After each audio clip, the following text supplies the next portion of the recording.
Here's a topic for you. Infrastructure or revenue? Which one do you do first? Well, it's very chicken and egg, isn't it? Do you build infrastructure to grow and that add the turnover? Or do you get turnover and that add the infrastructure? If you have loads of money and investment, then it is easier to put in a bulletproof administrative process to make sure that you can cope with most of the permutations of your sales. But realistically, most businesses don't have this luxury of loads of investment. And to be honest, any massive upturn in sales will always lead to permutations of administrative handling that you just can't budget for until you've actually got revenue. So you'll be in a constant state of change and adaptation once you start trading anyway.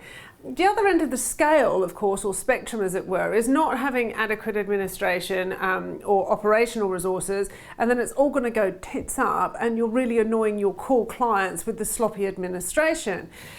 But so many people spend a lot of money on fancy processes, systems, and even premises and people recruiting crack teams without doing the one thing that is paramount to all of this, actually generating sales. Once you have sales, you can launch beta tests of lesser priced products or services whilst you're learning on the job. But at least you can see if there's interest in your market.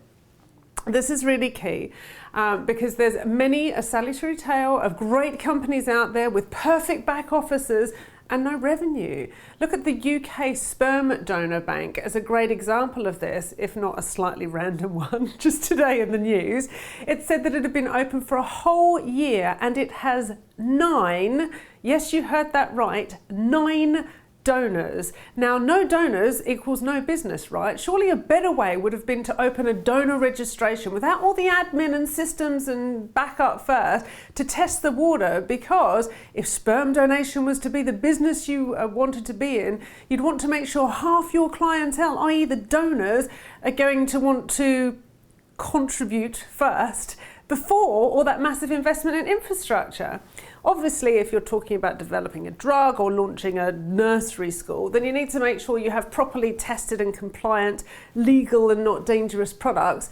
But if Apple waited until the iPhone was perfect, it would never have been launched, and it has evolved over time. And like our franchise product here at Diamond has not been perfect to start, but our franchise investment, which started off at $7,500, reflected that. And as we've improved, we've increased the investment to represent the increased value of the more polished product. There would have been no point in either case if there was no demand either for the Apple iPhones or the Diamond franchise. So whilst great admin can mean growth is steadier, a few less late nights on admin and bulletproof invoicing, for example, there is no point if there is no sales. Dealing with a volume of sales and a backlog of admin as a result of high sales, I guess it's a nice problem to have, whereas having invested in a product and service that just doesn't sell, well, that's game over. So in this particular incident of chicken and egg, I guess the egg needs to come first, and then you can build or buy a bigger and better chicken to lay bigger and better eggs in future. Good luck. See you next week.